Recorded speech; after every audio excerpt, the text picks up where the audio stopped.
Assalamu alaikum students. So today we are talking about enzymes और हम अपने previous lecture में भी एंजाइम को थोड़ा बहुत डिस्कस कर चुके हैं. एंजाइम तो मेरा बहुत ही ज़्यादा फेवरेट टॉपिक है.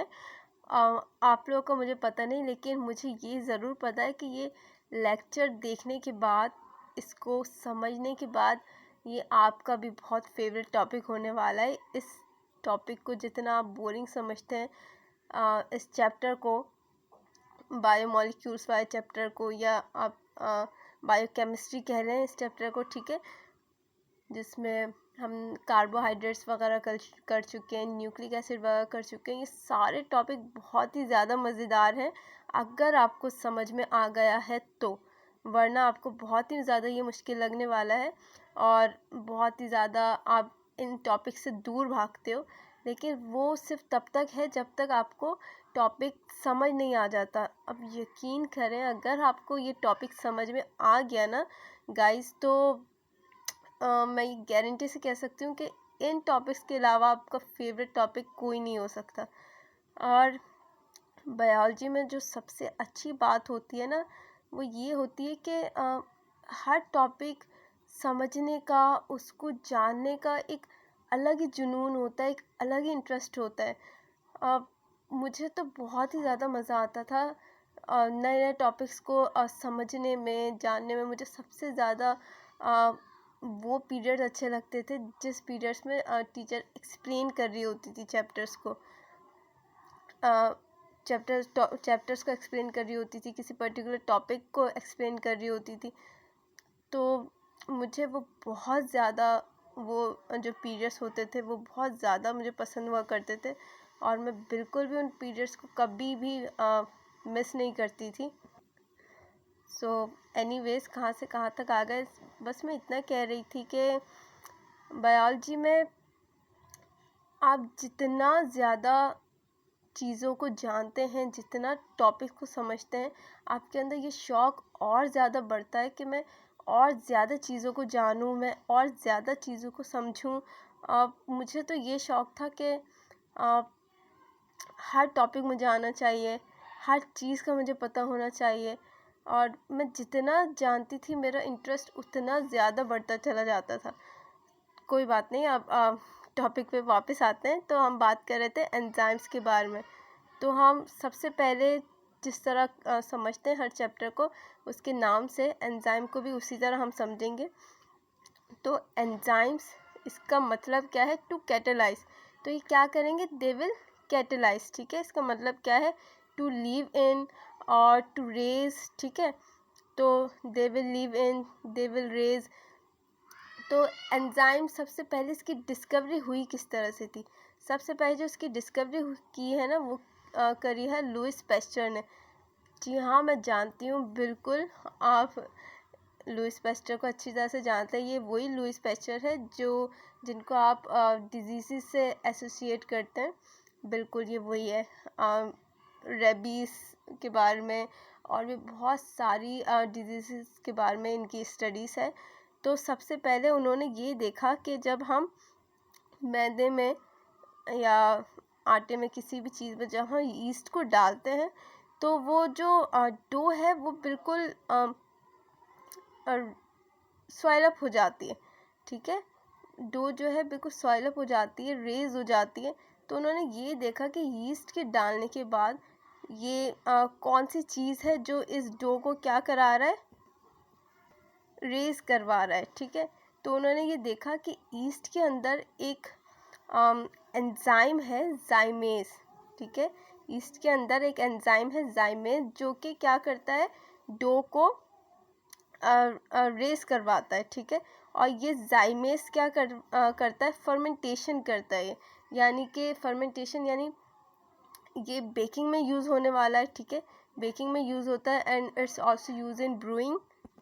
ठीक है, तो यीस्ट के अंदर कौन सा एंजाइम होता है? जाइमेज, जो जाइमेज फर्मेंटेशन करवाता है. ठीक है, अब आते हैं हम इसके नाम पे. अब तक इसका नाम नहीं रखा गया था, एंजाइम नहीं पता था अब तक इसको. सिर्फ क्या पता चला था? पहली डिस्कवरी क्या हुई थी कि कोई चीज़ है, कोई एक ऐसा फैक्टर है जो क्या करा रहा है, डो को रेस करा रहा है, स्वेल अप करा रहा है डो को, ठीक है। कोई एक ऐसा फैक्टर है जो फर्मेंटेशन करवा रहा है। अब तक एंजाइम नाम इसको नहीं दिया गया था, थोड़ी बहुत और डिस्कवरी हुई। एंजाइम नाम किसने दिया? कोहने ने, ठीक है। एंजाइम नाम किसने दिया? कोहने ने। उसके बाद समनर आए, तो समनर उन्होंने क्या किया? उन्होंने ये बताया कि ये जो एंजाइम्स है ये क्या होते हैं? प्रोटीनीशियस होते हैं ये एंजाइम्स, ठीक है। इनका नेचर क्या होता है? प्रोटीन से बने हुए होते हैं, और ये हम अच्छी तरह से पढ़ चुके हैं प्रोटीन्स के बारे में, उनका नेचर, ठीक है। और इस चीज़ को जानने के लिए कि ये प्रोटीनीशियस है, उन्होंने किस एंजाइम का यूज़ किया था? यूरिएस नाम के एंजाइम का इन्होंने इस्तेमाल किया था, ठीक। और ये बात भी हम डिस्कस कर चुके हैं कि सारे एंजाइम्स प्रोटीनीशियस नहीं होते, ठीक। सिर्फ 2 एंजाइम्स की हमने ऐसी बात की थी जो प्रोटीनीशियस नहीं होते, और वो क्यों नहीं होते? क्योंकि वो न्यूक्लिक एसिड है। एक है हमारा राइबोजाइम, ठीक है, और एक है हमारा राइबोन्यूक्लिक पी।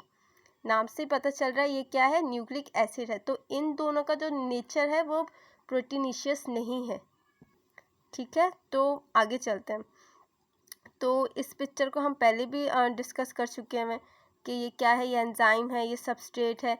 तो इससे रिलेटेड मैंने यहाँ पे कुछ वही पॉइंट्स लिखे हैं जो मैंने आपको एक्सप्लेन किया है कि एंजाइम क्या करते हैं। एंजाइम रिएक्शन को बहुत ज़्यादा तेज़ कर देते हैं, ठीक है। They will speed up the reaction.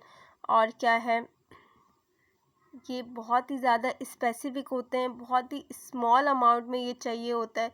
और स्मॉल अमाउंट में क्यों चाहिए होता है ये हम ग्राफ में समझेंगे, वहाँ पे मैं आपको बहुत अच्छी तरह समझाऊंगी कि एंजाइम इतनी कम क्वांटिटी में क्यों चाहिए होता है और इतना ज़्यादा ये फास्टेस्ट रिज़ल्ट किस तरह से देता है। इनके पीएच के बारे में हमने डिस्कस किया था। अच्छा, पीएच की बात जब कर रहे हैं हम, तो हम ये डिस्कस कर चुके हैं कि एंजाइम क्या होते हैं? बहुत ही ज़्यादा अड़ियल होते हैं, ठीक है। बिल्कुल अपनी टर्म्स एंड कंडीशंस में ही ये काम करते हैं। जिस पीएच में ये एंजाइम काम करेगा, एक एंजाइम जिस पीएच पे काम करेगा वो उसी पे करेगा, दूसरा वाला उस पीएच पे काम नहीं करेगा। जैसे हमने पेप्सिन का पढ़ा था, तो पेप्सिन किस पीएच पे काम करता है? 1 से लेके 3, हाईली एसिडिक पीएच पे काम करता है पेप्सिन, ठीक है। तो ये नहीं कि पेप्सिन ने कभी स्लाइडली एसिडिक पीएच पे काम कर लिया, है ना, कभी पेप्सिन ने किसी और पीएच पे काम कर लिया, ऐसा नहीं है। पेप्सिन सिर्फ हाईली एसिडिक पीएच पे ही काम करता है। और इसके अलावा हमने सिल्वरी अमाइलेज का पढ़ा था, वो स्लाइडली एसिडिक पीएच में काम करते हैं। जैसे ही सिल्वरी अमाइलेज हमारे स्टमक पे पहुंचते हैं, हाईली एसिडिक मीडियम की वजह से वो क्या करते हैं? वो अपना काम रोक देते हैं, ठीक है। वो इनएक्टिव हो जाता है हमारे स्टमक पे जाके। ऐसा भी तो हो सकता था कि जैसे बकल कैविटी के अंदर वो एक्टिव होते हैं, स्टमक में जाके भी अपना काम करते रहते हैं, है ना। कौन रोकता है उनको? कोई स्टमक में जाके तो नहीं कहता ना कि यार ये तुम्हारी काम करने की पोजीशन नहीं है, तुम्हारी पोजीशन बकल कैविटी के अंदर है, तुम वहीं काम करना, स्टमक पे क्यों आए हो अपनी एक्टिविटी शो करने, है ना। कोई उसे कहने वाला तो नहीं है ना। लेकिन फिर भी वो अपनी जो जितनी भी एक्टिविटी है वो स्टमक में आते ही स्टॉप कर देता है। क्यों? स्टमक में आते ही वो इनएक्टिव हो जाता है। क्यों?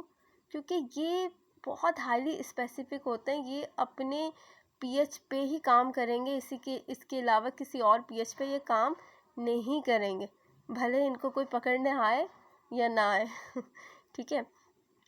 तो इसके अलावा आपने कई बार ये पढ़ा होगा कि fever is the necessary evil.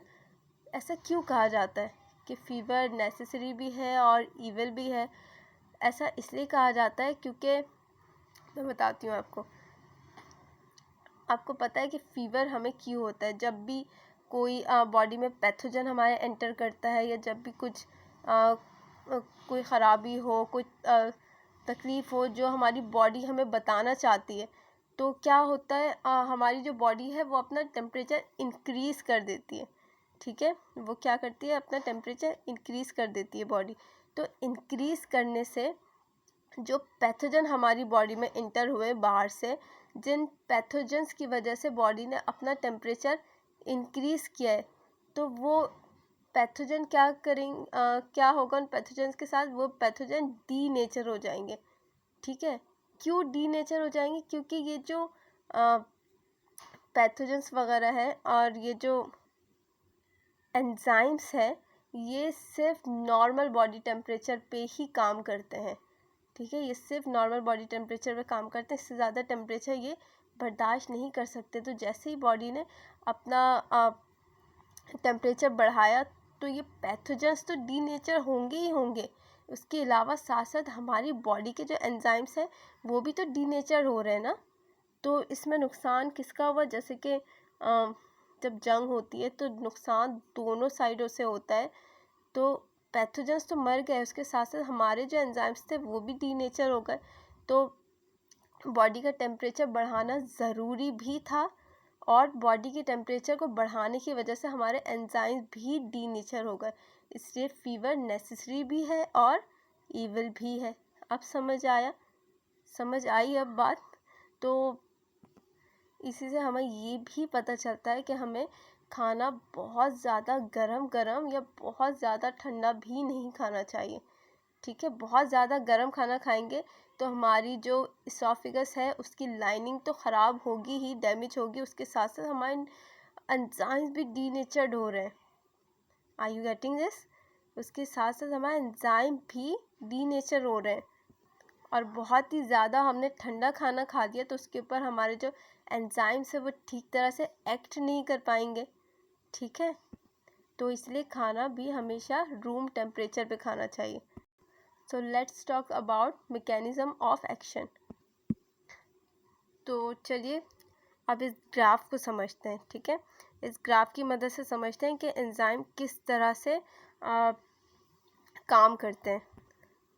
जब भी आप ग्राफ को देखेंगे, जब भी आप ग्राफ को समझेंगे, सबसे पहले आपने ये देखना है कि वाई एक्सिस उसमें क्या दिया गया है और एक्स एक्सिस में क्या दिया गया है। ठीक है, तो यहाँ पे हमें क्या दिया गया है? वाई एक्सिस में पोटेंशियल एनर्जी, और यहाँ पे हमारे पास एक्स एक्सिस में क्या दिया गया? Progress of reaction. ठीक है, तो यहाँ पे है हमारे पास सबस्ट्रेट, और ये यहाँ पे हमारा प्रोडक्ट बनके तैयार हो रहा है। ठीक है, अब सबस्ट्रेट से प्रोडक्ट बनने तक इस बीच जितना प्रोसेस है उस प्रोसेस को हमने समझना है।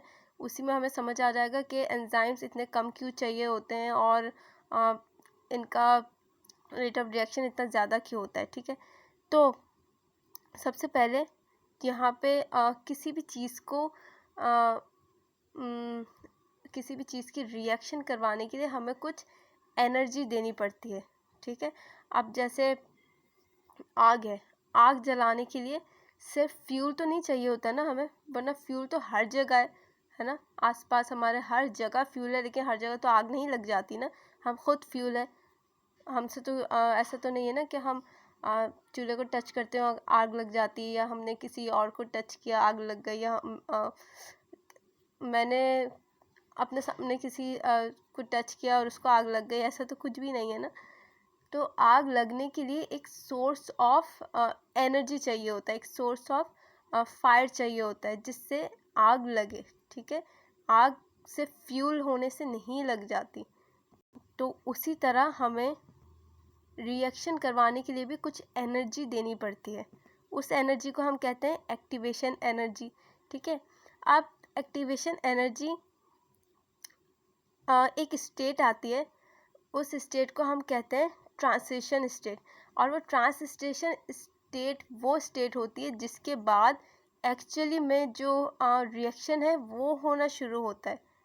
जिस स्टेट के बाद सबस्ट्रेट प्रोडक्ट में कन्वर्ट होना शुरू होते हैं, तो उस स्टेट को क्या कहते हैं?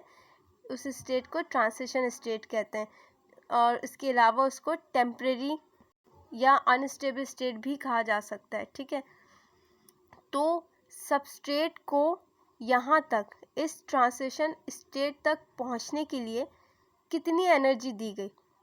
यहाँ से यहाँ तक आप देख सकते हैं बहुत ज़्यादा एनर्जी दी गई विदाउट एंजाइम। एंजाइम के बगैर ट्रांजिशन स्टेट तक पहुँचने के लिए सबस्ट्रेट को बहुत ज़्यादा एनर्जी दी गई, उसके बाद जाके कहीं वो प्रोडक्ट बना पाया। लेकिन इन केस ऑफ एंजाइम क्या हुआ, हमने बहुत थोड़ी सी एनर्जी प्रोवाइड की सबस्ट्रेट को और बहुत थोड़ी सी एनर्जी के साथ और बहुत जल्दी इसने प्रोडक्ट हमें बना के दे दिया। ठीक है, तो बहुत ही ज़्यादा आसान लफ्ज़ों में मैंने इस ग्राफ को आपको समझाने की कोशिश की है। सिर्फ इस ग्राफ में कुछ चीज़ें आपको याद रखनी है, ट्रांजिशन स्टेट, एक्टिवेशन स्टेट, ये सब क्या है मैं आपको बता चुकी हूँ। एक्टिवेशन एनर्जी वो कि किसी भी चीज़ को रिएक्शन करवाने के लिए जो एनर्जी देनी पड़े उसको एक्टिवेशन एनर्जी कहते हैं। ट्रांजिशन स्टेट वो जिस स्टेट के बाद जाके एक्चुअली में सबस्ट्रेट जो है वो प्रोडक्ट बनता है। ठीक है, और एंजाइम हमें क्यों चाहिए, एंजाइम हम थोड़ा सा देते हैं तो उसकी एनर्जी से बहुत ही कम टाइम में बहुत ही कम एनर्जी के साथ सबस्ट्रेट प्रोडक्ट में कन्वर्ट हो जाता है। और विदाउट एंजाइम्स इतना ज़्यादा हमें इसको एक्टिवेशन एनर्जी देने की ज़रूरत है, उसके बाद जाके कहीं ये सबस्ट्रेट प्रोडक्ट में कन्वर्ट होगा। तो मुझे उम्मीद है कि आज का लेक्चर बहुत अच्छी तरह आपको समझ में आ गया होगा। मैंने बहुत ही इजी तरीके से आपको समझाने की कोशिश की है। हाँ, राइटिंग बहुत गंदी है, इस राइटिंग पे नहीं जाइएगा। क्या कर सकते हैं, कभी ठीक हुई ही नहीं राइटिंग। तो एंजाइम्स के बारे में मैं मज़ीद और लेक्चर्स में आपको समझाने की कोशिश करूँगी।